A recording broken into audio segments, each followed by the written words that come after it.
Episode 48 of CROM Update with Dexter Jones. This is his second time back. We're super excited to be talking with Dexter because he sent me the first 6 pages of his The God CROM comic. And we have like a whole bunch of like sort of technical things we're going to get into drawing wise and stuff. So I'm super excited. Dexter, how you doing this morning? I'm doing well, Kurt. Doing well. I hope you are too. Oh, yes. Doing fantastic. So these pages, as they are penciled, are amazing. Well, thank you. Thank you for sending to me. I printed out all 6. I'm such a I gotta have the physical paper in my hand. There's such a difference when you're holding a comic book, if you will. But yeah, one of the things we're going to get in and talk a little bit more about, what you have. But you have this grid running on the top of page 5. Yes. Is that the John Byrne grid that you were talking about? Well, I don't know if it's exactly his. It's been around for a while. I think Walter Simonson taught him or showed him, if I read right in one of the magazines that I had. Is that page 5? It's actually page 5. That's 5. Yeah. Yeah. That's and 5. Yeah. I think it's been used by artists for a long time, but I don't really know. I mean, it's been around. There's the page we're talking about right there. Yeah. And what it does is tricks the mind into knowing where to put things. That's all I can say. I don't really understand it. How do you get the lines down like that? Is there a tool to get those lines down? Yeah, I use this, which is a. I just saw somebody else have that in their toolbox. Daniel Warren Johnson, if you look on his site, he has one of these, and he uses it to great honor, I guess. I mean, I don't know. He uses it very well. I have to. This is for painting, but he actually goes through and shows you how to make this grid, but it's still, he shows you, but I mean, at the end of it, you go, well, what did I see? I don't really know. It's magical, and I can tell you how to figure it out if you want. It is something that you can do with stick figures first. Do not do it large. Do it small. Okay. And about an inch. Get it, like the top panel here. Just imagine what you want to do, and then do your grid on a very small. Let me see if I got it here. Yeah, here it is. See that? Can you see that? See that one right there? Yeah. That is actually this. That panel. Yeah, that panel's that. What does I call it? Wow. The spear guy is what I call that panel. Okay. It's not really spear guy though, because he's got swords. But that's how I work. But when you put the grid down, it's not just it is the ones that really matter the most are the angled lines, and that puts you in perspective. John Byrne says there's really no perspective to it. It's all in his drafting device, or drafting machine rather. And the drafting machine, if you look it up, they have them all. I have 2, actually 3 of them. Yeah. See, these stick figures are representational of my characters, and they're your characters, so you know where they're supposed to go. But I always have problems with positioning. That's what slows me down the most. So this grid actually helped me to do this page quicker, because all these little guys here, that guy in the background, I wouldn't have known where to put them without this grid going on. And it's a really interesting to see how it works. The best book, the cheapest book to find to use to put the grid is this one right here. There's a number of pages in here that actually show the grid and how John Byrne uses it. And these are pretty accessible, this particular book. It's really nice to show how he actually puts pages together and the grid. But the grid is so light, I don't know if you can actually see it when he uses it on this book. The best book, mind you, and I think there's 4 or 5 of them out, are these. The Elsewhere. Oh, those are the... Yeah. And that's all pencil work? That's all the it's pencil all pages? Pencil work, but you can see his grid here. It's all left in. You can see everything that he does and why he does it. Wow. Here's the grid here. And this is, when I got this, it's really it's the stuff you want. If you want to draw with the grid system, Yeah. some people don't, but if you really look at that Colossus there, the grid is there. You can see him in it, and you can see Wolverine behind it. And when you look at them, it all makes sense. But what helped me out the most is look at your room where you are right now. Where you are right now. If there's a chair there, and I know there's a floor, put the grid on the floor in your mind right now. Right. And then you put the vertical line, all that, and it actually, Right. the whole thing emulates what we see every day, but we just don't put the lines in. So when Right. you're doing it every day, it's like, wow. So that's what I came up with that. It's really a good system for CROM, the God CROM. It's minimal. I don't really need it that much, but when I did this, it really opened my eyes up into how to use the grid, and that I really, really need to use it more and more. So yeah. So one of the things I get curious about is, the toughest part of doing comics is the three-dimensionality of figures in space. Like you pointed out that Colossus running at us. Mm-hmm. And gridding is a really good thing to have, because you can obviously sort of like move yourself back on bigger square to smaller square, or lines, wider lines to smaller lines. But I'll tell you, and I even faced this pretty deeply and went through a lot of training in school to help me internally see things three-dimensionally. I have a Mm. very, very, very flat two-dimensional mind. In other words, Mm-hmm.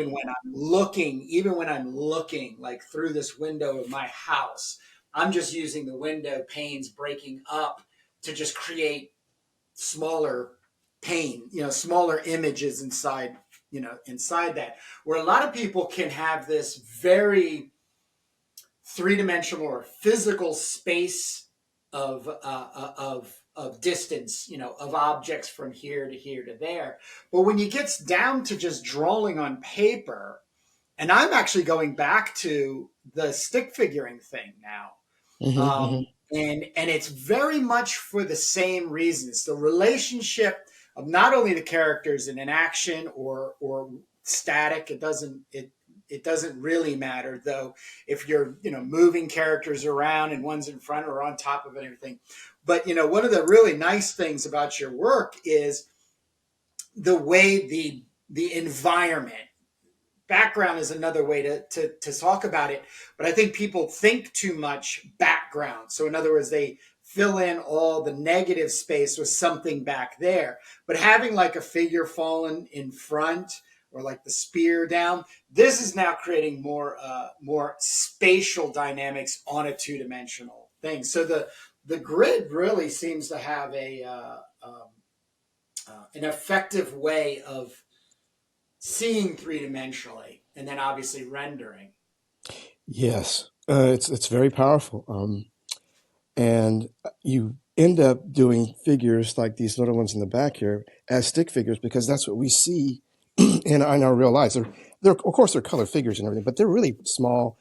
And when you're trying to emulate that in comic book form, they end up being stick figures, because if you have them with a shirt on or shoes and all that, and you can see that at that Yeah, distance, yeah, there's no way you're yeah. going to see that at this distance. If this guy looks like this, it's going to be a Right, blob, and that's right, that's the purpose of this thing, I think, to get you into seeing things in a way that's for the mind. You could just look at it and put it in place without really thinking about it. Because I dropped these in, only problem I had was this little head here and this guy here. There's just a little bit, there's maybe not enough room there, but it's so it's so small. It's okay. His head's over there, his body's over there. It's okay. I'm okay with it. It looks good. And by the time anyone figures it out, they're probably on the fifth, sixth pass. Oh, what's going on with this guy right here? There's something going on. But it's okay. You've already read the story probably 2 or 3 times by then. So I'm right, good with it. Yeah, yeah. right. So I think where are you on page wise Well, of your I story? I changed my method a bit for Ooh, speed. So okay. I'm moved on from drawing like this And let's see, I think you've seen this one, right? Page Yeah, I 6. have that. Yep. Page 6. I'm all the way. I'm all the way. This is such an amazing This is page page right here. 7. I haven't marked that. I don't know if you can see that well, but that's when the ship comes in.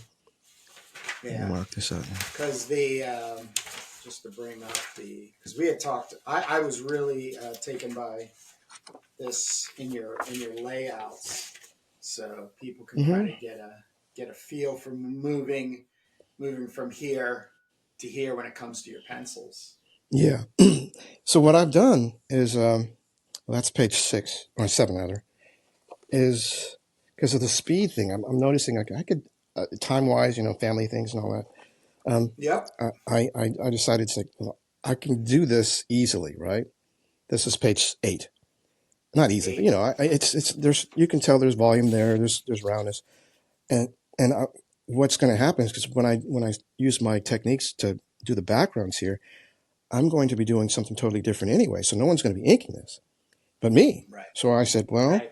if I'm doing that, then why not just use my opaque projector and do this? See, because I can bring this in the inking to look like my pencils, and that's where I'm Now, going right what now. is that a Page compositional page? Is that's that's actually what that is actually page are those? 9, Page nine. blown up from from let's Okay. see, Yeah. I got you. it's I blown up got you. from the comps that I did, and it what it Uh, does is it frees me up because I have a problem with positioning. So I have the position here. All I have to do is put the uh, guides in the gutters. gutters rather, and then start inking. That's all I have to do. So Okay. I think I've increased my. I haven't seen it yet because I should have done it at page 4. I mean Well, 4. Go ahead. why do you feel like you need to increase your time on the Be- pages? What is Um, it that? I think, and this is just my personal thing. I think that the Sure. best artists that do comic books have a volume of books, and they're in the thousands of pages. Yeah. And you look at John Byrne, thousands of pages. Jack Kirby, Sure. thousands of pages. You look at Sure. um, uh, Todd McFarlane, thousands of pages, and it's a page a day for a lot of these guys. But some of them are inking and writing. If you have that kind of speed and you've been at it for a while, like Todd McFarlane, who's Yeah. probably Yeah. retired. But for guys like me who's starting out, I have to uh, figure out ways to speed up the time, and this is one way I'm going to do it by using my opaque projector. This is page 10. I think I'm on page. I don't know what page that is. I think it's like page 15 now, like this. Oh, But cool. I'll Cool. be I'll be inking shortly. That's the thing. See, they look like that, and they look like Yeah. this. I mean, All this is. I think one of the things you're tapping into conversationally here that I like to expand upon because Mhm. I know there's a lot of artists out there. Is the shortcuts. So when we Yeah. think timing, when we think timing, you can think okay, a page a day. But like you even said, like you've got family, you've got housekeeping, you've got to go to the grocery store, you've got to have lunch, you've got to say hi to friends. You can't just spend the moment you get up in the morning, though I'm sure people have or do. If you got up at 7:30 in the morning and had a cup of coffee and a bagel, and right at 8 o'clock, bam, go, and somebody hands you lunch at 12, and you just stop for 15 minutes, and then 5 o'clock, you know, and that was the page a day. Mhm. That's an intense amount of time to be focused in on a, let's say, page of art. But the fast part of it is what I want to talk about. Like, so when somebody says I want to get faster with the pages, my personal point of view of that is that they're trying to find shortcuts in order to not have to belabor things, in the penciling stage. Because yeah, your layouts are superior, Yeah. even for let's say your style of comic book making. Like you're going for something that has a borderline kind of cartoon identity. That there's not like a heavy sense of rendering you would get with like Alfredo Alcala on top of John Buscema's work, Mm-hmm. Conan's and stuff. Mm-hmm. But at the same time, like I always have concern, once again, speaking to myself, is are you though missing some privy information by skipping the pencils? Like the amount of time this page is getting devoted to by the time you go, let's say, even if you just do vellum on top of it and ink on top of your pencils, you will Mm-hmm. have, I think, a deeper way of seeing the image, and then I think a tighter cohesiveness. Another way of saying it's a lack of being. There would be a lesser feeling of looseness. If I And once was, again, that's all yeah, yeah, stylistic. That's all yeah, yeah, stylistic yeah, to what the yeah. person wants. If I was handing it off to someone, I'd have to do it the way those pictures, the 6 pages you have. But since I'm Okay. doing it myself, I Right. can make these pages look like those pages because I can look at those pages that I've done previously and add those marks to my new pages. I'm not Right. making it up. It's all me anyway. Would you So, ink right over the top of these pages? I Or can, would you? I But can. you don't, though. You don't, Um, though. I will, Right? because of the way I ink, I Uh huh. will get some copies made just to start off Yeah. because the way I ink is not in a traditional way. I use an airbrush a lot. So it's Yeah, not, which is super cool. it works. Super cool. You know, I love it. it's really going to be fun because I'm gonna Uh-huh. I'm gonna be able to do some textures and things that you just don't normally see, and I'm really excited about it. All That's right. why I'm like, I gotta get to this Me thing. I gotta too. get to this thing. I gotta get going. Me too. I I mean, hear it's you. like, I hear you. so this is I'm like, well, am I a penciler or am I an inker? Now, Todd McFarlane, he told the secret of, before he retired, he goes, I'm an inker. That's why he likes to ink everybody's work. He wanted to ink Jack Kirby's work. There's a couple, John Byrne, he wants to ink John Byrne's work. It's just one page, just one page. That's all he asked for. I hope he gets it. I'd love to see it. I'd love to see it. So, I'm thinking, well, isn't that my primary function is to ink these pages, not to draw them. My primary function is to ink them and then maybe letter them on the computer. It depends on what's quicker for me.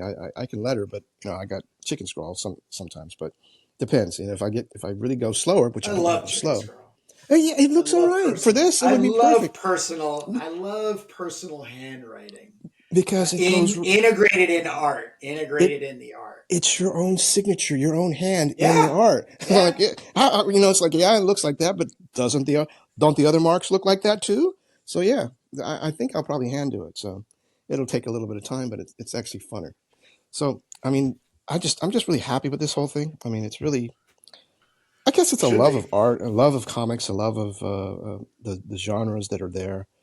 Um, there's just so much we can do, and everybody's doing it now. I mean, everybody's drawing. It's like, well, not everybody, but just a lot of people are Yeah. drawing. I There's a lot I of good agree. stuff out there, and there's a lot of good people that are just, I wish I could follow everyone and buy everything I could, but I'm doing what I can. I hear you. I hear Yeah, you. yeah. But the other part, here's another question for you. Sure, sure. Professionalism. How do Hmm. you define being a professional comic book artist nowadays? Nowadays, 2024. Having a following of people that buy your books.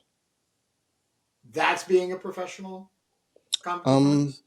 if amateur and professional, has to be a delineation between the two, and I think that would be just that. I mean, if you have, How many uh, followers? How many followers on Instagram do you need to be recognized as a professional? oh gosh, I would say that if you have enough to pay your bills and they're buying your books, you're a professional. See, there's a difference. I mean, professionals to me, I think are the ones that are not not are seen by everybody and not they know who the name is. There's people out there they're making money at it.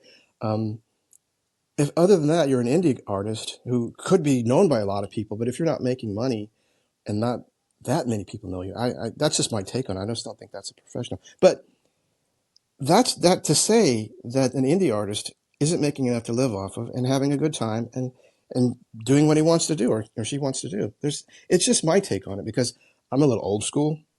I did my Marvel tryout and I got a letter back from one of the editors there at Marvel. I did the Spider-Man thing, and I didn't realize that he was actually asking me to do more. I showed it to everybody, and he said, "Oh, you didn't make it. You didn't make it." So I didn't draw anymore. So, but had I realized that a Marvel editor writing back to you was a grand thing, I would have just done that. It's just one of those things where if you don't know, you don't know. I just thought it was a rejection Right. letter, but it really wasn't. Right. It was a come and get it letter. I just didn't realize it. But the whole idea of indies and there's such a gray line in that it's really hard to delineate who is what and what is what. As long So as what the if artist is happy with their work and they're putting it out, like this one here, I'm happy with it. And if one sells off of a kablam, I'll be happy. That's it. But aren't you maintaining a sense of professionalism in making? um, I have my own. How do I say? My own likes and dislikes in comic books, and what I will settle for in my own work, and not. You're seeing it here. I'm settling for. This is a big departure from my pencils. What I'm doing now. That's sketch work. I've gone from Yeah. deep, and it might be disappointing to some, but I've gone from deep. Not as deep as what Conan really is and CROM is, but for me, um, to this, which is just sketch work, which is fine for what I'm going to be doing. And if here's the thing, Kurt, if this doesn't work, I can always go back and pencil it in. I'm testing everything to see if I can get my speed up, and I don't have any bounds on anything. Whatever it is that I have to do to get my speed up, that's what I'm going to do. Right. So one of the things, the reason I've dragged us down into this conversation is That's that fine. Yeah. I run across this. I actually have this huge delineation between professional and commercial. Oh, that's different from So professional. yes, Yeah, and yeah, I yeah. don't think, but I don't think people. I don't think there's in the arts. I don't believe there's a well defined delineation between the two. I hope, and so far so good. Everybody that I've met that wants to work on CROM or submit their CROM to me or just show off their art to me has been professional. Now, when Mhm. it comes to the commercial aspect, I believe people find themselves tripping up because there's this imaginary art director that has culminated into people's heads and psyche that says, "Oh well, all by yourself too, alone in a room, fantasizing about barbarians and broads, damsels, dragons, and treasure and wizards, and all of a sudden, I call him the commercialized art director shows up and says, is somebody really going to read this? Are you really going to sell more than 100 copies? Why would you do this? Like, and then that word professional commingles in that space. And one of the things that I'm doing in this whole CROM anthology, CROMthebarbarian.com, is building a community where Mm. the resources, especially in these CROM updates, and talking with somebody like yourself and having the open discussion. Because, like I said, I know the majority of people watching the channel are either actively pursuing their comic book making. I don't think even career or commercialism, if you will. Um, and then there's those who would like to find that jumping in point. And I'll tell you, the moment you started engaging with Jake and I in Turbo Pit Fighter, and especially like the polling questions we have over there in that community. Oh And yeah, I then when love I doing started that. I started really ramping up on my CROM project, and you jumped over and started really putting in, support there. Once again, that's a sense of professionalism. It's something to kind of like be, and this is, I'm kind of forcing social media to act in a specific way, but you know, being positive through social media, because I knew from the beginning, when, after a while reading your comics and everything, I didn't know you had ever published a comic. I didn't know if you had anything associated. I just, maybe this guy collects them, or he's just beyond collecting. He's now, I don't know. And but your professionalism in the way of moving through is there. So the let's say the commercial viability of the god CROM Mm. is what to you? It is whatever the audience makes it. If people like it, I would love to have them like it, and I will make more. Um, I will make more anyway because I like the god CROM. Good. That's what I want to I hear. have this That's what I want one. Oh, to hear. I have this one story I'm really itching to do. I'd like to do it with someone, but if I can't find anyone, it's fine. But it's because I like to mix sword and sorcery with science fiction, which is magic, Yeah. and Yeah. I want a spaceship to land in, because I use this as different universes. Basically, there's going to be a CROM in every universe. So in one universe, I know people don't like universes because it's been overused, but anyway, a spaceship lands, and it's actually a zookeeper spaceship, and all the zoo animals get out, and CROM's people have to survive. And how do they survive? They hunt these zoo creatures down. They eat them all. I just think it's funny. That's good. I like Because what do we do here that. on Earth? We put human beings put everything into a pot. That's what we do. We even put ourselves That's in there too good. sometimes. We won't talk about that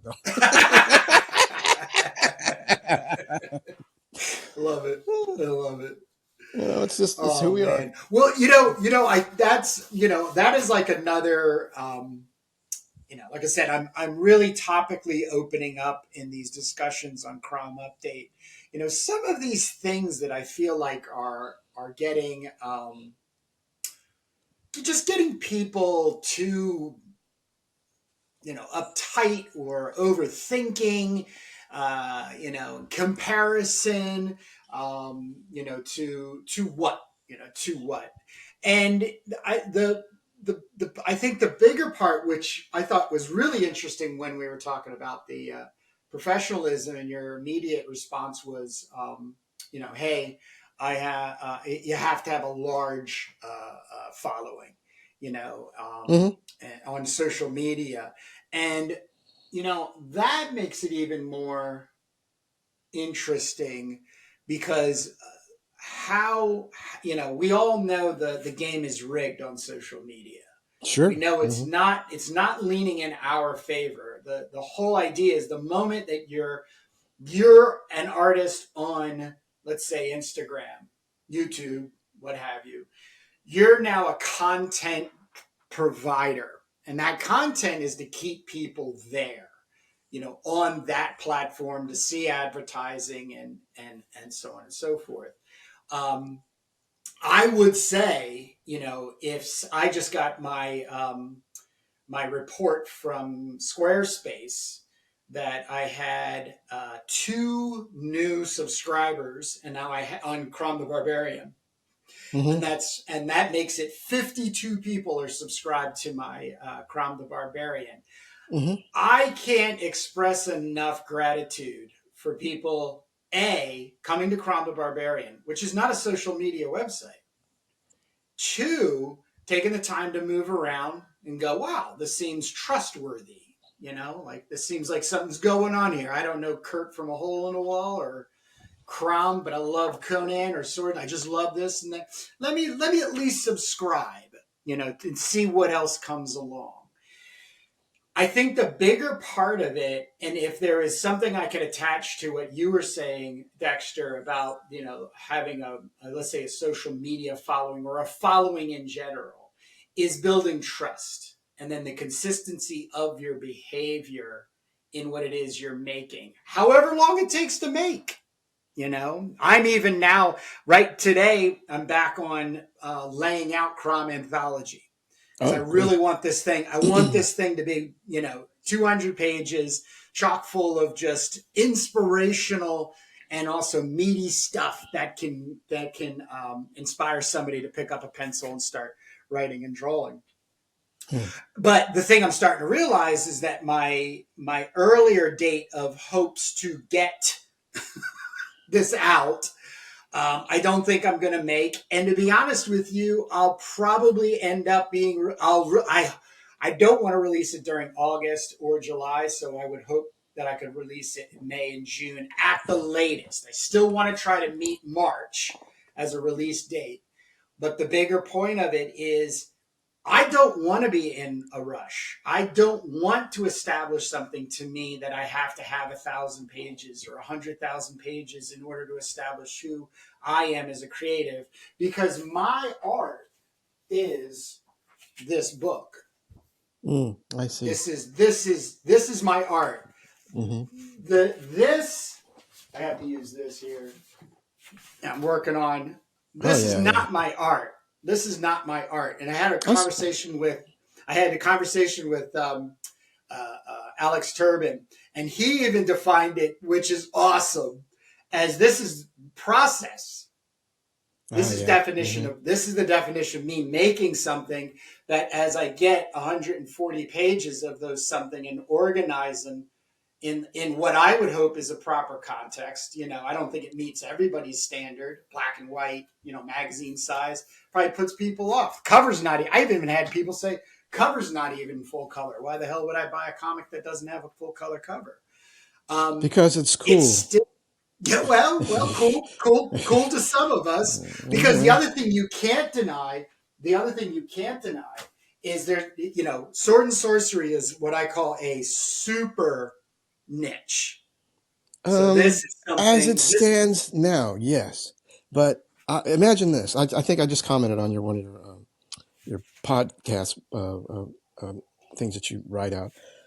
Just to this question, um, imagine Conan and CROM and all the barbarians saving the universe from aliens or a outside universe aliens. That to me is still sword and sorcery. But can you see Conan wearing more than just the loincloth? Maybe. I mean, if he had to. If I mean, okay, look at Dune. Dune, where they're using swords in space, right? And they have guns that kind of look like they function like arrows. Not to me anyway. And the bows and arrows. Right.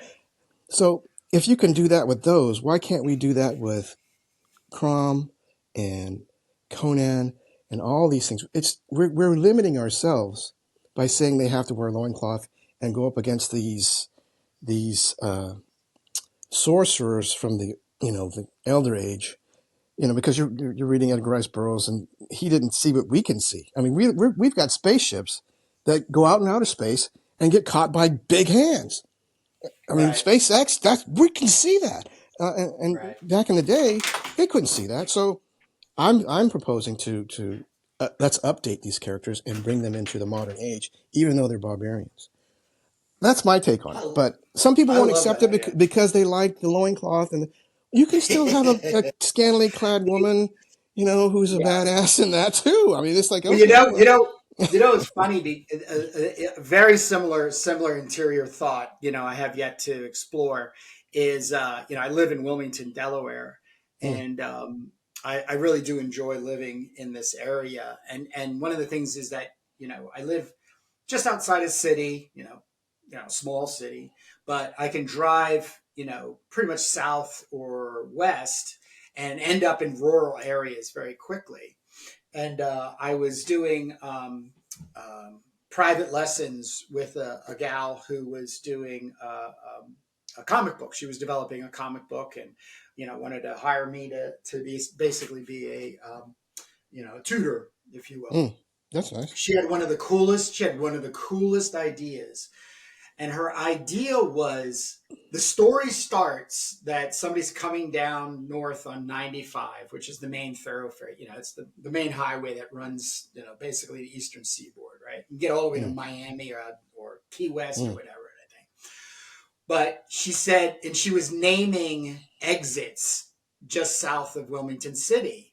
And she said, what if there was an exit that, on a certain night where the moon was in a certain alignment and stuff would appear, and her character was going to, have car troubles, and basically that's the exit that the character goes from there, and of course then is in a part of our world that's not subjected to us, but still has all the physical aspects to it. Now, what I would like to do is take the constructiveness of what a sword and sorcery novel is and just put it in 2020-24.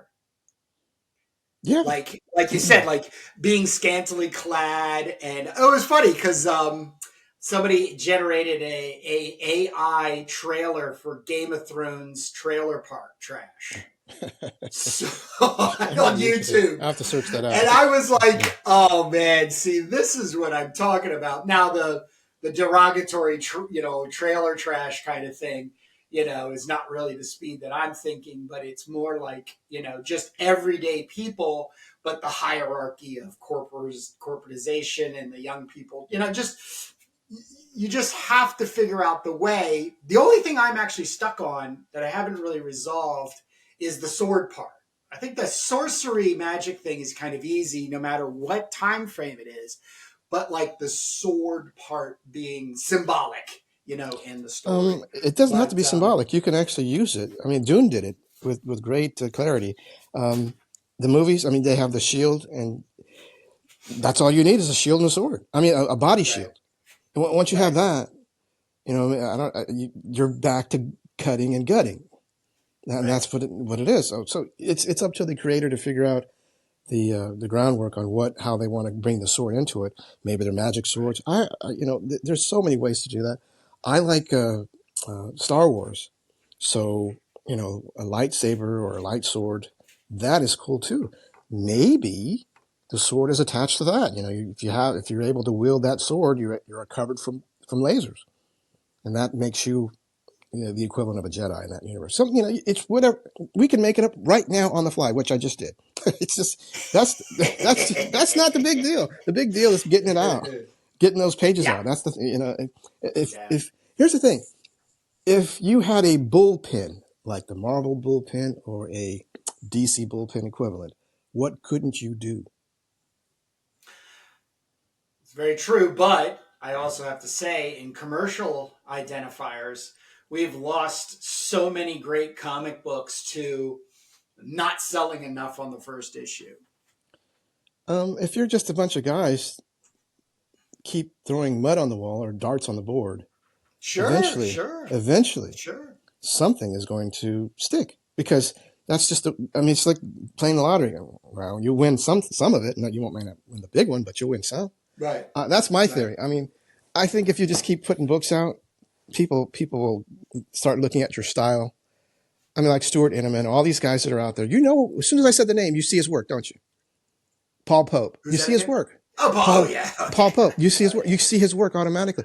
That's what I'm talking about. Once you have that appeal to people, you're going to have a following. It's the artist following pretty much that drives comic books. Sometimes it's writers. There's what's that Remembrance guy? I forget his name. He works for all those guys over at Image that are doing the Walking Dead, all that kind of stuff. Those writers are top notch. And the Charles Adlard guy who draws, I mean, perfect, fast, good artwork. I've tried to follow him for a long time. It's some of his work's kind of hard to find. Expensive now too, but you know, it's the artist, I think, that drives comic books because it's a visual medium. Can't get around it. So if you have, let's go back to the bullpen where you had a bunch of artists getting together, doing pages, contributing to the speed of the comic book getting out, because that's what happens really when you have a bullpen. Everybody's working on a page. and that page gets done relatively quickly. So that's it's food for thought if people want to really get in there and have this big comic book company or have more of a presence. It's working together that makes a difference. It's Oh, I not. totally agree. Yeah, I I mean, totally agree. that's I why I'm think the here. virtual, yeah, Mhm. I think the virtual studio is also another thing I'm looking into. Is how can you set something up that virtually, people can check in and basically quote unquote download pages and work on Yeah. stuff and or pass things around or what? How I don't know yet, but I think one of the things that needs to be really looked at critically is the comic book artist doing everything on their own. And my personal opinion is nobody can do it all on their own. And I'm also talking about the marketing part of it and the packaging part of it, putting a comic book together.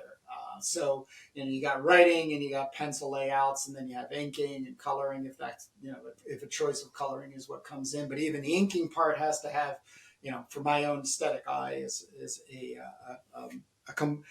close to complete value system, grays, things along those lines. But, if you were able, like an editor, I think one of the things that if somebody wanted to really, I think maybe even make a little extra money, it would be, lending themselves. Obviously, they're going to have some professionalism that's already been established. Commercial viability is also, I think, another good thing. But to edit, in other words, and say are these the right choices, Dexter? Is there another, or can we push these choices? Can we pull these choices? Can we look at another way of making another set of choices? These types of things because man, it is not only tough. I find it to be completely overwhelming to The be editing just part. stuck. No, just being Oh, stuck on your own, putting something together without camaraderie. yeah, I tend to agree. I will get sidetracked, and I will not put as much vigor into my art when I'm not experiencing it with other people. When you Yeah, do art, you're in your room by yourself yeah, for the most part, yeah. unless you're in class, which was the most exciting time because you're all in I class agree. together learning about art. But why can't we just go to not class, but a library or something and just jam? Right. But Yeah. that's why I keep saying bullpen, bullpen. That is where it's at. I Right. think if we can get Yeah. a virtual bullpen, any type of bullpen, if you're mailing pages back and forth, because the mail is pretty darn quick these days. That's true. I could get your address and send you these pages. You could probably ink them short Mm-hmm. time order, and or letter them Or and all that. right. It's all been proven. We can do this. It's just Right. why aren't we? Now that's the question. Why aren't we? That's a question for you, Kirk. Why aren't we? It's a great question, and I have a hard answer. What is it? Compensation. So I'm I not. think I find a majority of people out there, and if anything, I kind of gutturally, instinctively feel it, which is a lot of people. Nobody's really come up forward and was like, yeah, that's all great, Kurt, but how much are you going to pay me? I'm the one that's always coming up front saying, there's just no money right now. There's just Um. in establishing this whole thing. No, for my CROM project, I'm speaking. Yeah. I'm Yeah. Yeah. speaking Yeah. personally for Yeah. Yeah. and professionally for the CROM project. Yeah. Yeah. There's no proper compensation in like page rate or royalties and all that because it doesn't exist. I am so. For that. Now, Wow. the other part of it, there's like a second half to that same kind of internalized response is I believe people also want to have some sense of rights to what it is they create. And that too again becomes a cloudy, murky, unpredictable, if at ever it's going to happen, that CROM turns into the next Game of Thrones and stuff like that. Could Um, God could bless for happen. me. God bless for me because God bless for me because it's a public domain character and I don't own it. It's one of the major reasons I'm doing it this way. It's because I don't want to deal with something that I then have to be quote unquote responsible for, other than if somebody came and said, "Hey, Kurt, that CROM story you wrote and illustrated and had Dexter work with you on, we want to turn that into, a television show or an animation." Be like, "Oh, okay. Well, what's the compensation? Oh, the compensation is this. Oh, well, then I now need to give Dexter a portion of those proceeds because he was a part of that creative process." But to think that far advanced at this early of the stage in the game of creativity, no matter what it is, I think it drags, and it negates the ability to actually get things done. I So I am I that's am that's I my kind of am tougher look at it.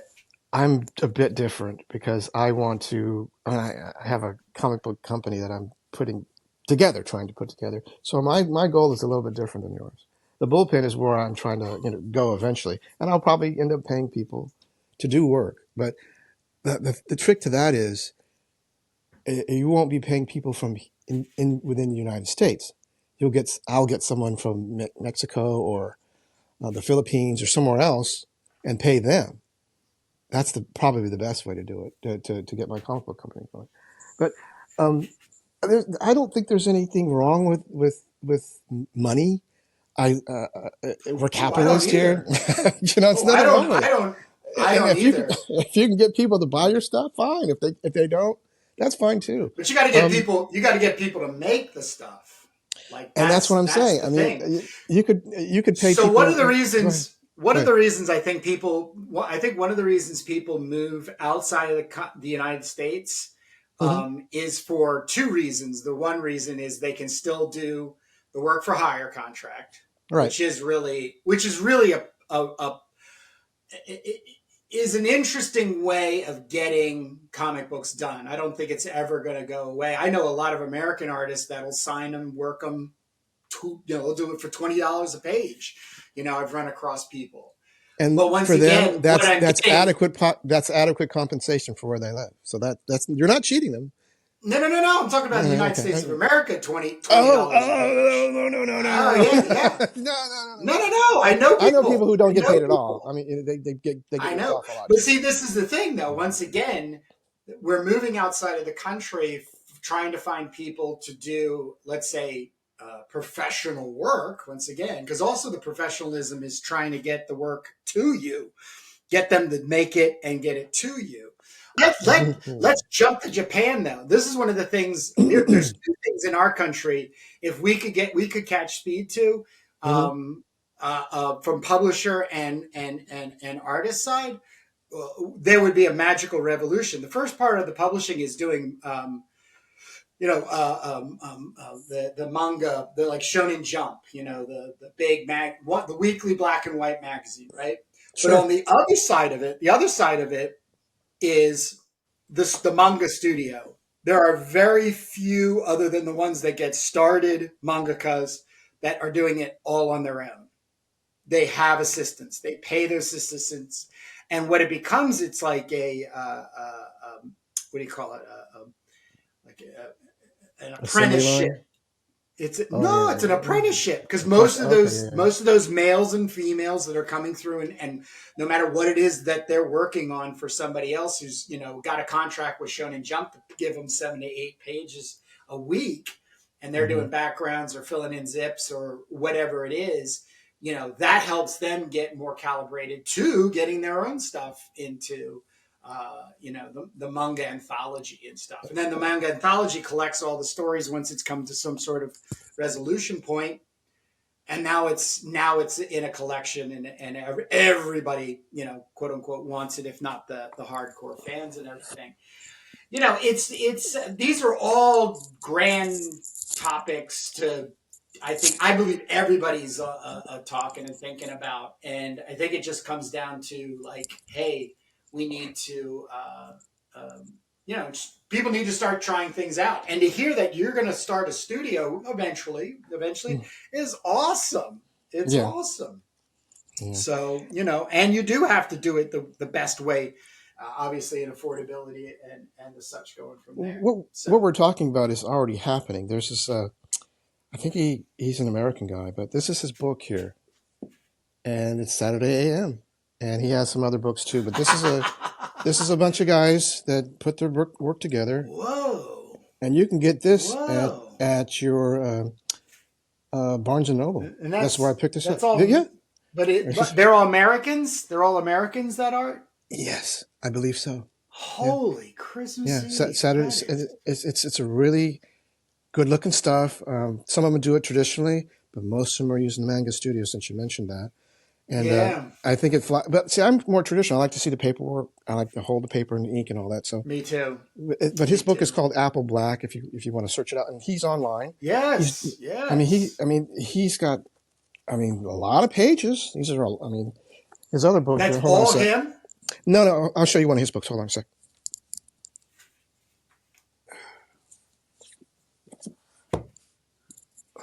Apple Black. Yeah, this is him. So it's happening. Wow. The kids. Yeah, I think he's probably 20, 30 running there, but people are doing it. Wow. And this is all on computer, and this is the amount of pages he's doing himself and running a company, I believe. You know, but it's traditional manga looking art. So, it might be that, I'm doing all this stuff here in ink, and then because I have Manga Studio and all the stuff I need to do it, I may end up having to switch over because look at that. Look how many pages that is from one guy. Yeah. I mean, so he became his own bullpen by using technology. So, I mean, and I know that's not CROM, but what if it was CROM? Yeah. No, that's yeah. Well, look, we're coming to the 45 minute. We're coming to the over 45 minutes. I like to keep these bite size. I can't thank you enough for doing your own CROM, sending pages, jumping on the podcast here, and sharing and keeping this conversation open and alive. And if you're at this point in the podcast on YouTube, make comments. We're here to open up this dialogue and questions. Also, there's links below to get and see Dexter's work, and what's going on his side. And I can't wait to get the next batch of pages, and I can't wait to get the next time to sit down and talk with you. So that's what I got. Do you want to leave these people with anything, Dexter? I'm going to do some more pages for you guys. I'll send it to you, the stuff that I have, and CROM lives. All right. And we will see you. So CROM the Barbarian is the best place to go to get all the updates on what's happening, and links are down below. So take care, everybody. Get back to reading comics, making them if you choose.